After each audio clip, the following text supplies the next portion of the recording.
132편 1절로 18절 말씀입니다. 함께 봉독하겠습니다.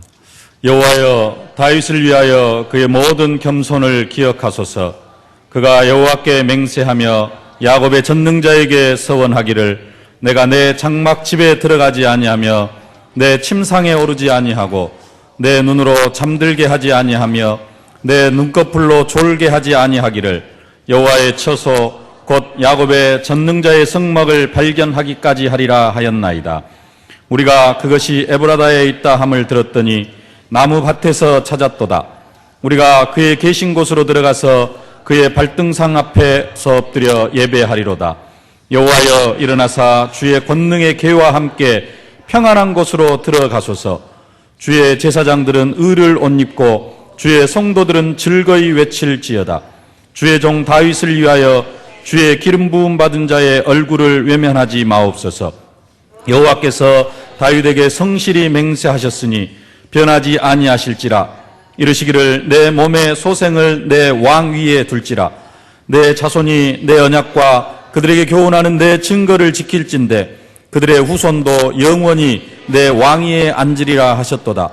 여호와께서 시온을 택하시고 자기 거처를 삼고자 하여 이르시기를 이는 내가 영원히 쉴 곳이라. 내가 여기 거주할 것은 이를 원하였음이로다. 내가 이 성의 식료품에 풍족이 복을 주고 떡으로 그 빈민을 만족하게 하리로다. 내가 그 제사장들에게 구원을 옷 입히리니 그 성도들은 즐거이 외치리로다. 내가 거기서 다윗에게 뿔이 나게 할 것이라. 내가 내 기름 부음 받은 자를 위하여 등을 준비하였도다. 내가 그의 원수에게는 수치를 옷 입히고 그에게는 왕관과 빛나. 아멘. 하나님은 우리의 몸을 성전 삼고 우리와 영원히 함께 하시기를 기뻐하십니다.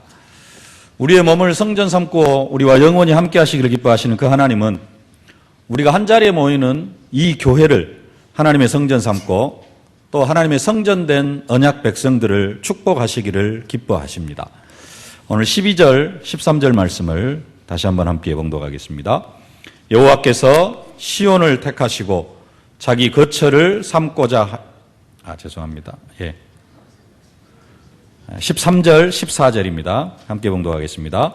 여호와께서 시온을 택하시고 자기 거처를 삼고자 하여 이르시기를 이는 내가 영원히 쉴 곳이라.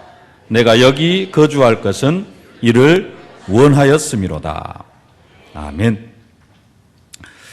13절, 14절에 말씀하시는 것은 하나님께서 하나님이 거하실 처소, 좀 구체적으로 이야기하면은 언약궤가 거할 처소로 하나님께서는 시온을 택하셨다라는 것입니다. 그 시온을 하나님께서 하나님의 거처로 삼고 그곳에서 영원히 쉴 것이라. 근데 그것을 하나님이 원하셨다라는 겁니다. 내가 여기 거주할 것은 이를 원하였음이로다. 원래 하나님의 법궤, 하나님의 언약궤는 그 실로에 있었습니다. 여호수아가 가나안 땅에 들어가 가지고 정복 전쟁을 쭉 해 나가는데 1차 정복 전쟁이 끝나갈 때쯤 실로에서 이스라엘 백성들이 모입니다. 실로, 그쪽 실로라는 지역을 중심지로 삼고 그곳에서 이스라엘 백성들이 한 자리에 모이고 그러다가 보니까 그 자리가 종교적 또 군사적 중심지가 되어졌습니다. 이스라엘 백성들이 한꺼번에 모이는 자리가 되어지다가 보니까 또 이스라엘 백성들이 거기에다가 회막을 만들었습니다. 여호수아 18장 1절에 보니까 이스라엘 자손의 온 회중이 실로에 모여서 거기에 회막을 세웠으며 그 땅은 그들 앞에서 돌아와 정복되었더라. 실로라는 지역에다가 회막을 세웠어요. 회막을 세웠다라는 말은 회막 안에 언약궤를 두었다라는 겁니다. 언약궤를 그곳에 두고 그곳에서 이스라엘 백성들이 하나님 앞에 예배하고 하나님 앞에 제사하고 하는 그런 장소가 실로였습니다. 이후에 이제 여호수아가 명령을 합니다. 아직 7지파가 가나안 땅을 분배받지를 못했는데 7지파 너희들이 아직 정복하지 못한 땅을 그림을 가지고 가서 분석을 해가지고 그림을 가지고 그려와라. 그러면은 제비 뽑아서 너희들에게 나눠줄 것이다. 그렇게 약속하는데 그 약속을 하는 것도 실로였습니다. 실로에 회막이 설치가 되어지고 회막이 이렇게 만들어지고 이스라엘 백성들이 거기에서 그 실로를 중심으로 해서 쭉 신앙생활을 해가고 국가를 유지해 나아가는데 이 실로 중심의 역사가 사사시대까지 진행이 되어지고요. 대제사장 엘리 시대, 사무엘이 이렇게 사무엘 시대까지 이 실로가 이스라엘의 중심지 역할을 하게 되어집니다. 수도 역할을 하게 되어지는 것입니다. 근데 사사시대가 끝나고 엘리 제사장 시대에 이 언약궤, 법궤를 빼앗깁니다. 엘리 제사장 시대에 블레셋이 쳐들어왔는데 엘리 제사장도 완전히 타락하고 대제사장의 아들 홈리와 비느하스도 타락을 하고 하면서 완전히 하나님 앞에 예배 질서가 무너지고 제사 제도가 완전히 무너지고 그러면서 이스라엘 백성들이 타락을 하는데 그러는 중에 블레셋이 침략을 합니다. 블레셋이 침략을 하니까 하나님께서 그 전쟁에 함께 하시지 않기 때문에 그 전쟁에서 약 이스라엘 백성들이 한 4,000명가량이 죽는 그런 역사가 일어납니다. 이스라엘 백성들이 전쟁에서 패하니까 우리 어떻게 할까? 이 전쟁을 어떻게 하면 이길 수 있을까? 해가지고 장로들이 계획을 하나 세운 게 뭐냐면은 실로에 있는 그 성막 안에 있는 언약궤를 우리 전쟁터로 가지고 오면은 이곳에 하나님이 함께 계시면서 하나님께서 우리의 전쟁을 승리로 이끌게 만드실 것이다. 라는 생각을 하게 되어집니다. 그래가지고 하나님의 언약궤, 법궤를 전쟁터로 가지고 옵니다. 법궤에 능력이 있는 게 아니라 하나님이 역사하셔야 되는데 인간적인 생각으로 언약궤를 전쟁터로 가지고 오는데요. 결국은 그 전쟁터에서 다시 이스라엘 백성들이 패배를 합니다. 그러면서 약 4만 명가량이 죽임을 당하고 그 언약궤까지 블레셋 백성들한테 빼앗겨 버립니다. 블레셋 사람들은 전쟁터에서 이스라엘 백성들이 그렇게 귀중하게 여기고 막 신적인 권위를 가지고 있는 어떤 권능을 가지고 있는 것처럼 여기는 그 언약궤를 빼앗았으니 얼마나 기뻐하겠습니까? 그걸 빼앗아 가지고는 자기들이 섬기고 있는 다곤 신전, 다곤 신상 옆에다 갖다 놓습니다. 그 다음날 아침에 다곤 신을 섬기는 제사장들이 다곤 신전에 딱 들어갔더니요. 다곤 신이 언약궤 앞에 머리를 납작 엎드리고 머리가 땅에 닿게 해가지고는 엎드려져 있는 그런 모습을 보게 되어집니다. 이 다곤 신을 섬기는 사람들이 다시 다곤 신상을 제자리에 딱 갖다 놓는데요. 그 다음날 아침에 들어갔더니 더 놀라운 일이 일어났습니다. 다곤 신상이 언약궤 앞에 머리를 딱 엎드리고 머리가 땅에 닿아 있는 것은 물론이고 발목, 손목이 문지방 옆으로 다 떨어져 있고 한쪽에는 몸뚱아리만 이렇게 딱 남아있는 그런 일이 일어납니다. 그런 것으로 끝나는 것이 아니라 다곤 신전이 있던 아스돗이라는 그 지방에 독종이 내려가지고는 그 지역이 성경에 보니까 거의 망하게 되었더라라고까지 표현을 합니다. 하나님께서 블레셋 지방의 아스돗 그 지방을 완전히 망하게 만들어 버립니다. 블레셋 사람들이 처음에는 언약궤를 빼앗았다고 좋아라 하다가 이제는 그 언약궤가 있는 지역에 재앙이 일어나니까 그 언약궤를 아스돗에서 가드로 옮겨갑니다. 가드라는 지방으로 옮겨갔는데 그 가드 지역에도 하나님께서 독종을 내려가지고 그 지역에도 그 재앙을 내리시고요. 재앙이 내려지니까 또 옮겨갑니다. 에그론 지방으로 옮겨가려고 하니까 에그론 지방에 있는 그 블레셋 사람들이 우리도 죽이려고 하느냐, 우리도 망하게 하려고 하느냐, 우리 마을로 가져오지 말아라. 이렇게 되니까 블레셋 사람들이 이 언약궤를 어떻게 할 수가 없습니다.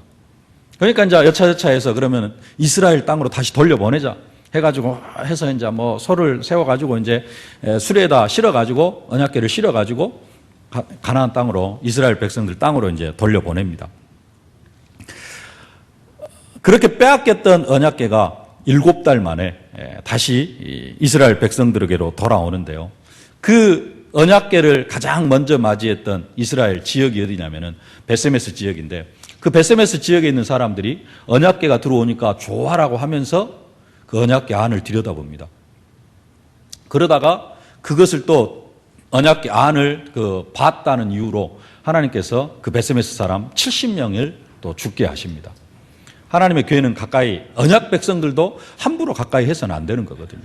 하나님의 법에, 구약 율법에 그렇게 되어져 있습니다. 근데 그 율법과 관계없이 함부로 이렇게 언약궤를 대하다가 언약 백성들이 한 70명이 한날에 죽는 그런 재앙을 당합니다. 베스메스 사람들이 놀라가지고 이제 옛날에 실로에 있는, 실로까지 보내야 되는데 언약궤가 있었던 그 실로 근처에 있는 기한예라임 사람들한테 와가지고는 그 언약궤를 옮겨갈 것을 요청을 합니다. 그래가지고 기한예라임 사람들이 그 언약궤를 옮겨가가지고 실로로 옮겨가는 게 아니라 이 기한예라임 사람들이 그냥 자기 마을 그 오베데돔의 집에다가 그 언약궤를 두는데 그 오베데돔의 집에서 언약궤가 약 20년 동안 머물러 있게 되어집니다. 사무엘 시대에 엘리 제사장이 죽어가면서 언약궤를 빼앗겼어요. 그러면서 7개월 동안 블레셋에 가 있다가 20년 동안 이제는 오베데돔의 집에 머물러 있는 그 사이에 다윗이 왕이 되어졌습니다. 솔로몬이 왕이 되어지고 사울이 왕이 되어졌다가 사울 왕위가 폐하여지고 다윗이 하나님 다윗을 왕으로 세우시고 그러면서 다윗이 17살 때 왕으로 기름 부음을 받는데 한 또 13년 동안 사울에게 쫓기죠. 정상적으로 다윗이 30살이 되어져 가지고 온 이스라엘의 왕이 되어집니다. 다윗이 왕이 되어져 가지고 가장 먼저 점령한 성이 있는데 그것이 시온성입니다. 그 시온성을 다윗이 점령하고는 그 성의 이름을 다윗성이라 이렇게 부릅니다. 근데 하나님께서 그 시온성을 택하셨다라고 말씀합니다. 여호와께서 시온을 택하시고 자기 거처를 삼고자 하여 이르시기를 이는 내가 영원히 쉴 곳이라 내가 여기 거주할 것은 이를 원하였음이로다 그렇게 말씀을 합니다. 하나님이 시온을 택하셨습니다. 시온을 택하셨다는 말은 다윗성을 택하셨다는 말입니다. 다윗성을 택하셨다는 말은 곧 다윗을 택하셨다는 말입니다. 하나님이 영원히 거할 처소로 다윗을 택하시고 시온을 택하시고 그 시온에서 그 다윗을 통하여서 하나님의 일을 이루어 가실 것을 말씀하고 계시는 것입니다.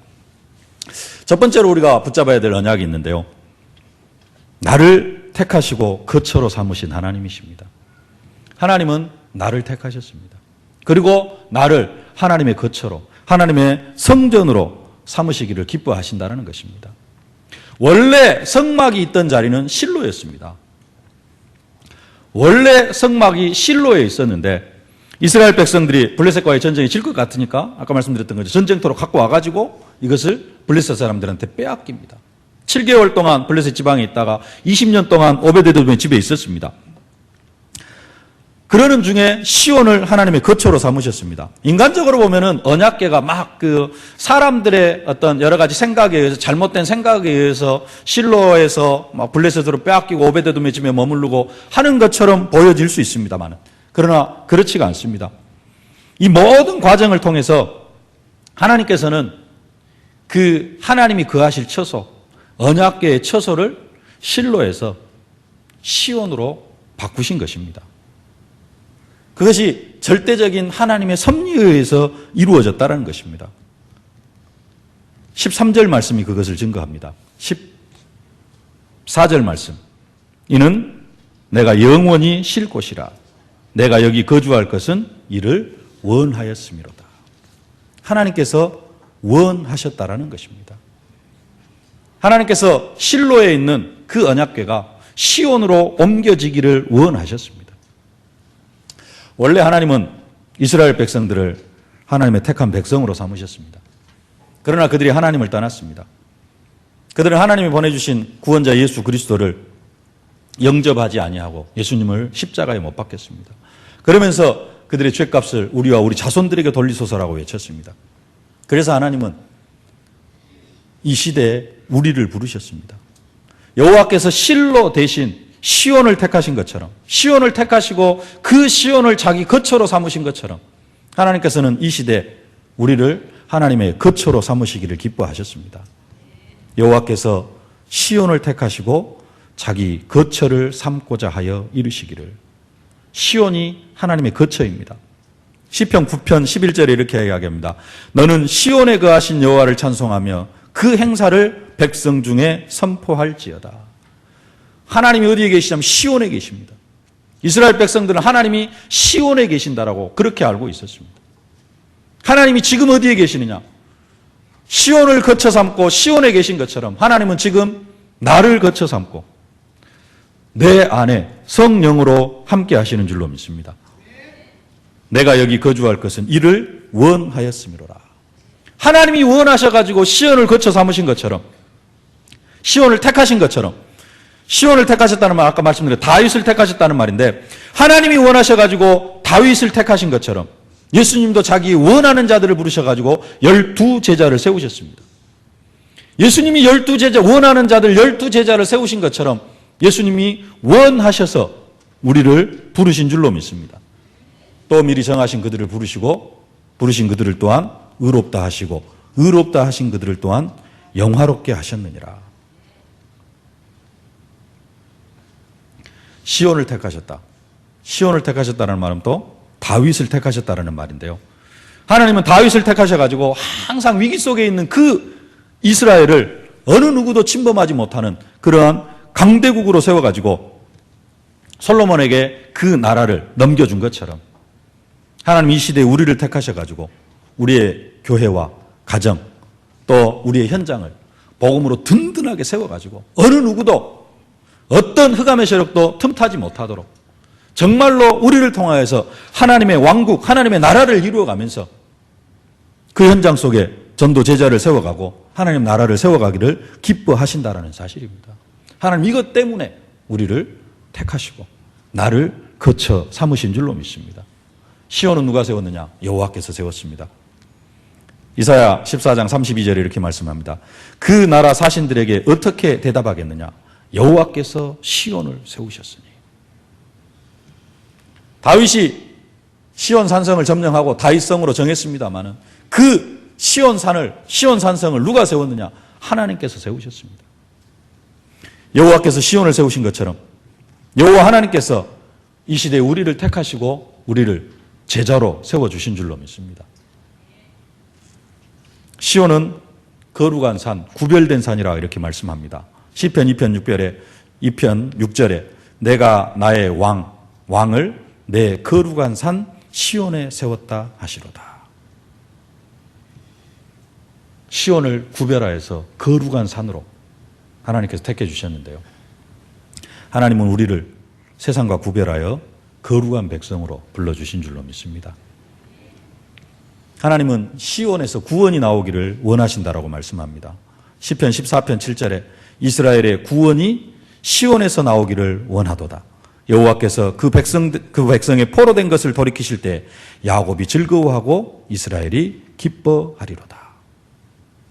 구원이 시온에서 나오기를 기뻐하는 것처럼 하나님 이 시대 우리를 통하여서 하나님의 구원이 온 세상에 선포되어지고 하나님의 구원이 모든 사람들에게 미쳐지기를 기뻐하고 계신다는 사실입니다. 하나님 정말로 나를 통하여서 생명운동, 말씀운동, 전도운동이 일어나기를 원하시고 계십니다.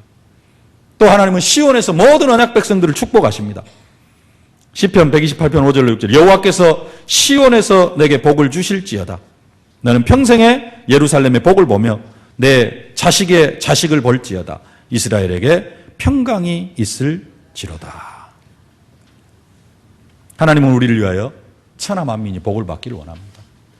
하나님은 또 시온에서 나를 통하여서 천하 만민이 복을 받기를 원하고 이 시대의 시온 이 교회를 통하여서 교회 모든 언약 백성들이 하나님의 축복을 받아 누리기를 원하고 계십니다. 우리를 하나님은 복의 근원으로 세워주신 줄로 믿습니다.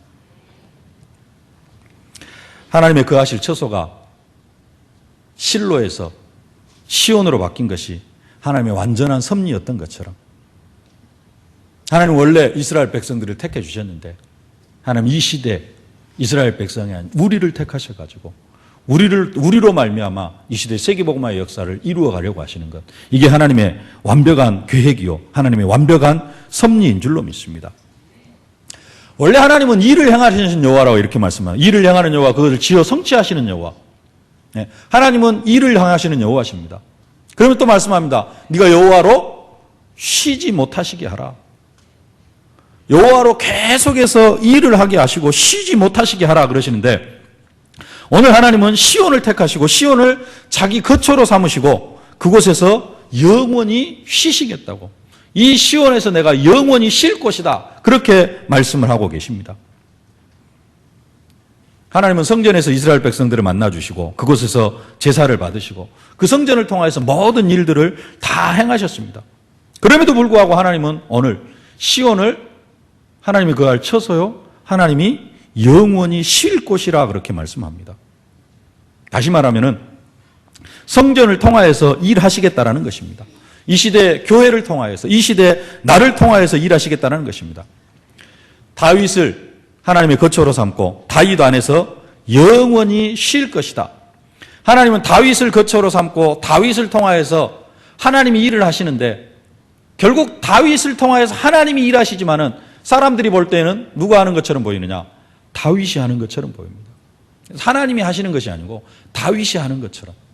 그래서 하나님은 다윗을 거처로 삼고 시온을 거처로 삼고 거기에서 영원히 쉴 것이라 그렇게 말씀을 하시는 것입니다.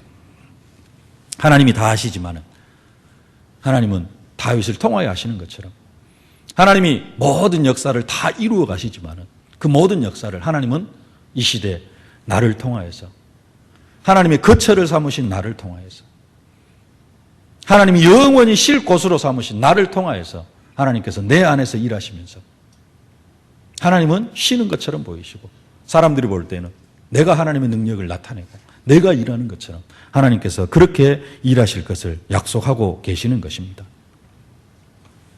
한 가지 더 생각할 것은, 오늘 시편 132편을 보면은 언뜻 보면은 다윗의 시처럼 그렇게 보입니다.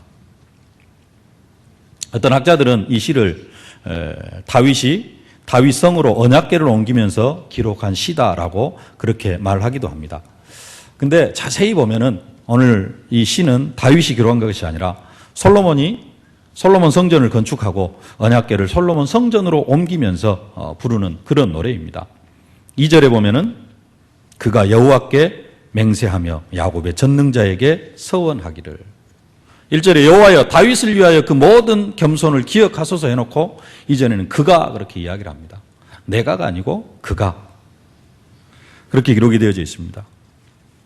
10절에도 보면은 주의 종 다윗을 위하여 주의 기름 부음 받은 자의 얼굴을 외면하지 마옵소서. 우리 표현으로는 잘 구분이 안 되어집니다만은 주의 종 다윗을 위하여, 이게 3인칭으로 기록되어져 있다고 하고요. 문장을 보더라도 뒤에 있는 기름 부음 받은 자가 다윗이 되어질 수는 없습니다. 주의 종 다윗을 위하여 주의 기름 부음 받은 자의 얼굴을 외면하지 마옵소서. 앞에 주의 종 다윗과 뒤에 기름 부음 받은 자는 동일인이 되어질 수가 없죠. 그래서 뒤에 기름 부음 받은 자는 누구냐? 솔로몬이라고 이야기를 합니다. 그래서 이 시는 솔로몬이 아버지가 계획한 성전을 건축하고 성전에 올라가면서 부르는 그런 노래입니다. 근데 그게 중요한 게 아니고, 지금 솔로몬 왕이 성전을 건축해가지고 성전에 올라가면서 또 언약궤를 성전으로 메어 드리면서 노래를 부르는데, 그 노래 내용에 다윗의 마음이 그대로 담겨져 있다는 사실입니다. 1절부터 다시 보면요, 여호와여 다윗을 위하여 그의 모든 겸손을 기억하소서. 그가 여호와께 맹세하여 야곱의 전능자에게 서원하기를, 내가 내 장막집에 들어가지 아니하며 내 침상에 오르지 아니하고 내 눈으로 잠들게 하지 아니하며 내 눈꺼풀로 졸게 하지 아니하기를 여호와의 처소 곧 야곱의 전능자의 성막을 발견하기까지 하리라 하였나이다. 여기까지는 전부가 다 다윗의 마음이 그대로, 다윗 왕이 정말로 언약궤를 그 다윗성으로 옮기기 위하여서 그 쉬지 않고 기도했던 그 중심이 그대로 담겨져 있습니다. 얼핏 보면은 다윗의 시로 착각할 만큼 아버지 다윗의 마음이 이 시에가 그대로 담겨져 있다는 사실입니다. 아버지의 생각, 아버지의 사상, 그 아버지의 모든 것을 그대로 표현하고 있습니다. 이게 지난주에 우리가 언약으로 붙잡은 제자 정신인 줄로 믿습니다. 네. 제 기도 제목이기도 합니다. 우리 목사님의 중심이 나를 통하여서 그대로 전달되게 하옵소서. 저의 기도 제목이고 또 여러분의 기도 제목인 줄로 믿습니다. 우리 목사님의 중심이 나에게 그대로 전달되어지고 또 나를 통하여서 내 주위에 있는 모든 사람들에게 우리 목사님의 중심이 그대로 전달되어지게 하여 주옵소서. 이게 우리의 기도 제목이 되어져야 될 줄로 믿습니다. 그럴 정도로 하나님께서는 우리를 택해 주셨습니다. 제자로 부르시고 이미 제자의 축복을 허락해 주신 줄로 믿습니다. 첫 번째로 붙잡아야 될 언약, 나를 택하시고 하나님은 나를 거처로 삼으시기를 기뻐하신다는 사실입니다. 두 번째로 붙잡아야 될 언약은 성령 충만함을 사모하는 성도입니다. 하나님의 법궤가 한동안 하나님의 성막에 있지 않았습니다. 전쟁 중에 블레셋에서 빼앗겨가지고 블레셋에 한 7개월 동안 머물러 있었고요. 다시 가나안 땅으로 들어왔습니다마는, 이스라엘 땅으로 들어왔습니다마는 실로의 성막으로 가지 못하고 오베데돔의 집에서 약 20년 동안이나 머물러 있었습니다. 언약궤가 있어야 될 자리는 성막입니다. 성전 시대에는 언약궤가 성전안 지성소에가 있어야 됩니다. 하나님은 성막을 왜 만들었느냐? 언약궤를 두시고 그 언약궤가 있는 지성소에서 이스라엘 백성들을 만나 주시기 위해서 성막을 만든 겁니다. 성막은 언약궤를 보관하는 장소입니다. 그 언약궤가 있는 성막에서 하나님은 이스라엘 백성들을 만나 주셨습니다. 특별히 1년에 한 차례는 대제사장이 지성소 안에 들어가 가지고 하나님 앞에 제사함으로 이스라엘 백성들이 모든 죄를 다 용서함 받는 그러한 중요한 곳이 성막이고 그 중요한 곳이 언약궤가 있는 지성소입니다. 그래서 반드시 성소 안에는, 성막 안에는 언약궤가 있어야 됩니다. 근데 그 언약궤가 20년 동안이나 성막을 떠나 있었습니다. 그래서 다윗은 자신이 시온성을 점령하고는 그 성을 다윗성으로 명명하고는 가장 먼저 이 다윗성으로 언약궤를 옮겨오기를 원했습니다. 다윗이 그냥 무작정 실로에 있어야 될 그 성막을, 그 언약궤를 내 성으로 옮겨오겠다 그렇게 한 것이 아니라 아까 계속해서 읽었습니다마는 하나님이 이미 시온을 택하셨고 그것을 하나님이 거처로 삼으셨고 그것을 하나님이 원하셔서 그 하나님의 중심을 가지고 다윗은 다윗성으로, 자기의 성으로 이 하나님의 언약궤를 옮겨오기를 기뻐했습니다. 그런데 그 언약궤를 옮겨오려고 할 때 다윗의 마음입니다. 아까는 우리가 솔로몬이 아버지의 마음을 어떻게 이해했는가 하는 그런 중심으로 성경을 읽었습니다마는 이제는 다시 한번요. 다윗 왕이 언약궤를 다윗성으로 옮겨오려고 하는데 그 다윗의 마음이 어떠했는가 그것을 살펴보는 마음으로 우리 다시 한번 1절부터 봉독하십시다. 여호와여 다윗을 위하여 그의 모든 겸손을 기억하소서. 그가 여호와께 맹세하며 야곱의 전능자에게 서원하기를 내가 내 장막 집에 들어가지 아니하며 내 침상에 오르지 아니하고. 지금 다윗이 언약궤를 다윗성으로 옮겨오기 전까지는 내가 내 집에, 장막 집에, 내 집에도 들어가지 아니하고 내 침상에도 오르지 아니하겠나이다 라고 그렇게 고백을 하고 있습니다. 4절 5절 함께 봉독하겠습니다. 내 눈으로 잠들게 하지 아니하며 내 눈꺼풀로 졸게 하지 아니하기를 여호와의 처소 곧 야곱의 전능자의 성맥을 발견하기까지 하리라 하였나이다. 아멘.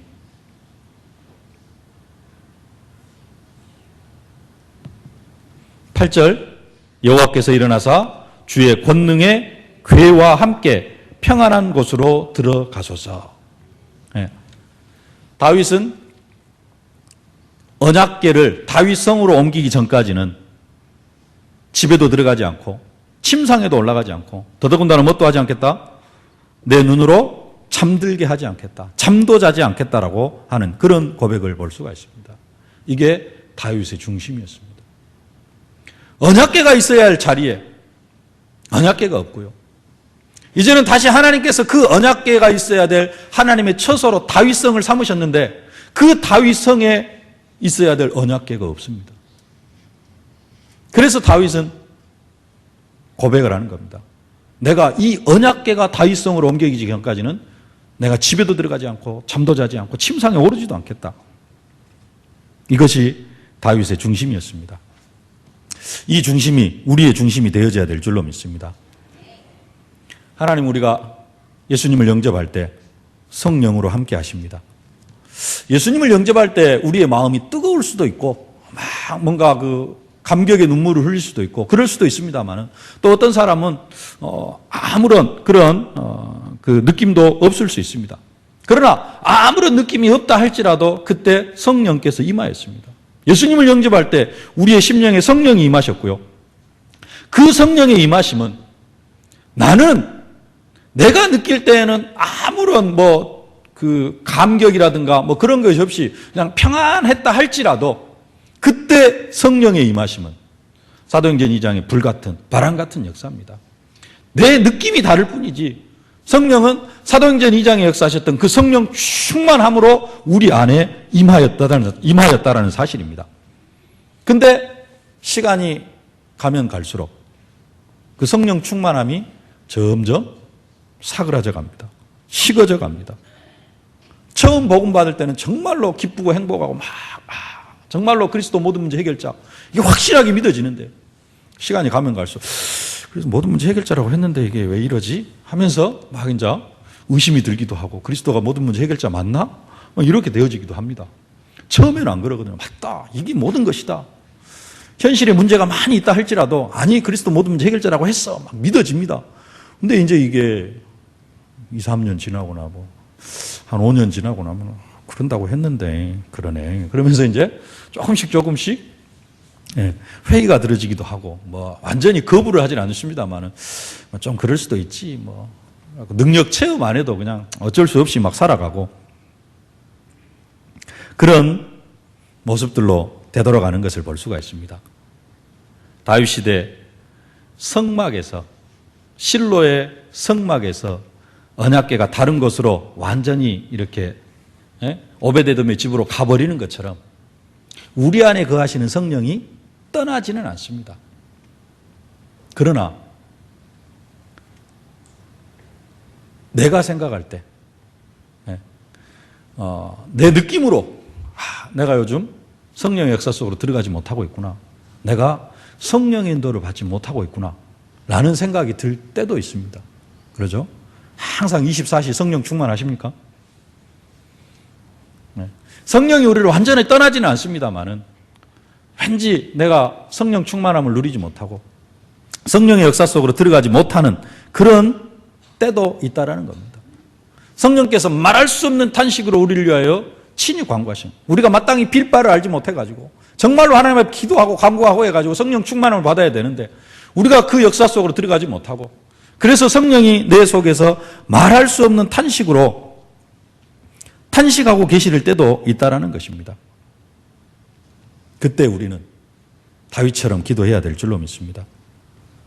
오늘 내가 이 성령의 충만함을 누리기 전에는 내가 집에도 가지 아니하고 내가 내 침상에도 오르지 아니하고 내가 잠도 자지 아니하겠나이다. 하나님 나에게 성령의 충만함을 허락하여 주옵소서. 우리가 이 기도 속으로 들어가야 될 줄로 믿습니다. 하나님은 나를 거처로 삼으신 것처럼 이 시대 하나님 또 교회를 거처로 삼으셔가지고 이 교회를 통하여서 하나님의 역사를 이루어가기를 원하십니다. 특별히 2014년도 우리 세계로교회가 선교에 본격적으로 올인하기로 이렇게 작정을 했습니다. 여호와의 언약궤가 당연하게 성전에 있어야 되는 것만큼 구원받은 언약 백성들이 당연히 해야 될 것이 뭐냐면은 전도와 선교하는 것입니다. 근데 내 속에 전도와 선교가 마음에 담겨져 있지 않다면은 다윗 시대 성막에 언약궤가 없는 것과 같은 것입니다. 오직 성령이 너에게 계시면 너의 권능을 받고 예루살렘 온 유대와 사마리아 땅끝까지 이르러 내 증인이 되리라. 성령이 임하면은 당연히 되어지게 되어 있는데 너희는 가서 모든 민족을 제자로 삼아 아버지와 아들과 성령의 이름으로 세례를 주고 이것이 지상 명령인데 그런데 내 삶이, 내 중심이 선교와 무관하다면 성막 안에 언약궤가 없는 것과 조금도 다를 바가 없다라는 것입니다. 그래서 우리는 정말로 선교에 있어서도 다윗처럼 기도해야 됩니다. 하나님, 내가 오늘 선교의 결론 내리기 전에는, 선교에 대해서 응답받기 전에는 내가 집에도 가지 아니하겠나이다. 선교의 결론 내리기 전에는 하나님, 내가 침상에도 오르지 않겠습니다. 잠도 자지 않겠습니다. 정말로 오늘 말씀을 언약으로 붙잡으면 성령 충만함을 받든지 집에를 못 가든지, 성령 충만함을 받든지 잠을 못 자든지, 선교의 결론을 내리든지 집에를 못 가든지, 선교의 결론을 내리든지 잠을 못 자든지. 잠을 못 주무시고 집에를 못 가실 분들이 많이 나올 수 있을 것 같다 한데, 그런 정도의 중심을 가지고 우리가 하나님 앞에 기도해야 될 줄로 믿습니다. 다윗은 그런 중심을 가지고 기도했고요. 그래서 그런 중심을 가지고 성전을 건축할 마음을 가졌고, 그런 중심이 있다가 보니까 오베데돔의 집에 20년 동안 머물러 있던 그 성막을 자기 성으로, 다윗 성으로 옮겨올 수 있었던 것입니다. 하나님, 다윗의 심령을 우리에게 허락하여 주옵소서. 하나님, 나에게도 성령 충만함을 허락하여 주옵소서. 기도하다가 최고의 응답을 받아 누리실 수 있기를 주의 이름으로 축원합니다. 세 번째로, 하나님이 거처로 삼으신 언약 백성이 받는 축복입니다. 12절에 보니까 내 자손이 내 언약과 그들에게 교훈하는 내 증거를 지킬진대 그들의 후손도 영원히 내 왕 위에 앉으리라 하셨도다. 다윗이 이스라엘 최고의 왕이 되어지는데요, 그 아들 솔로몬도 왕이 되어지고 그 아들도 왕이 되어지고 대대로 왕의 축복을 누리는 것을 볼 수가 있습니다. 자녀의 축복, 하나님께서 정말로 하나님의 거처로 삼으신 언약 백성의 자녀는 하나님께서 완벽하게 축복하시는 줄로 믿습니다. 일본이 800만 우상을 섬기고 완전히 제국주의, 다른 민족들을 좀 침략하고 그런 것들이 있음에도 불구하고 어떻게 저렇게 세계 강국이 되어질 수 있을까? 한편으로는 그렇게 되어질 수밖에 없는 그런 조건들이 또 있습니다. 우상 숭배하고 막 이상한 짓을 많이 하는데도 그들의 민족성이 뭐냐면은 뭔 일을 하면은 3대, 4대, 5대까지 내려갑니다. 아버지가 한 일을 아들이 하고요, 손자가 하고요. 라면 장사를 하더라도 몇 대까지 가느냐? 보통 3대, 4대까지 간다 그러잖아요. 그러면 어떻게 되느냐? 전문가가 되어질 수밖에 없습니다. 장인이 되어질 수밖에 없습니다. 우리는 3대를 내려가는 게 아니라 나 혼자서도 이거 했다 저거 했다 이 직장에 종사했다 저 일했다 저 일했다 한 너댓 개씩 바꿔야 직성이 풀리는데, 일본 사람들은 아버지가 한 일을 아들이 하고 손자가 하고 증손자가 하고 이렇게 내려가요. 800만 우상을 섬기면서 맨 귀신을 섬기는데도 뭔가 하나의 전문성을 누리니까요, 세계적인 응답을 받아 누려갑니다. 우리의 자녀들이 이런 응답과 축복을 누려야 될 줄로 믿습니다. 우리는 복음 안에서 정말로 내 자녀가 가정의 제자로 세워지고 내 영적 상태를 이어받고 영적인 제자가 되어지고 또 기능에도 제자가 되어지고 하나님께서 그렇게 축복하여 주실 줄로 믿습니다. 언약 백성이 받는 축복, 두 번째로 15절 말씀 함께 봉독하겠습니다. 내가 이 성의 식료품에 풍족이 복을 주고 떡으로 그 빈민을 만족하게 하리로다. 하나님이 거처로 삼으신 백성은 하나님 반드시 경제의 축복에도 함께하여 주신 줄로 믿습니다. 식료품을 풍족하게, 먹을 것도 풍족하게 하고 경제로도 하나님께 최고의 축복으로 함께하여 주실 줄로 믿습니다. 17절 18절 함께 봉독하겠습니다. 내가 거기서 다윗에게 뿔이 나게 할 것이라. 내가 내 기름 부음 받은 자를 위하여 등을 준비하였도다. 내가 그의 원수에게는 수치를 입히고 그에게는 왕관이 빛나게 하리라 하셨도다.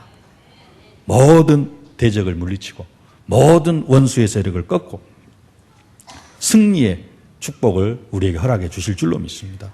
이게 하나님이 거처로 삼으신 언약 백성이 받는 축복입니다. 하나님께서 정말로 다윗처럼 기도하면서 나는 하나님이 택하시고 거처로 삼으신 그러한 존재다 라는 이 믿음을 가지고 살아갈 때 이 응답과 축복이 임하게 되어질 줄로 믿습니다. 오늘 말씀이 여러분의 삶의 현장 속에 또 여러분의 개인 심령 속에 가정 현장에 그대로 성취되어지는 응답과 축복이 있어질 수 있기를 주의 이름으로 축원합니다. 살아계신 아버지 하나님, 은혜와 사랑을 진심으로 감사를 드립니다.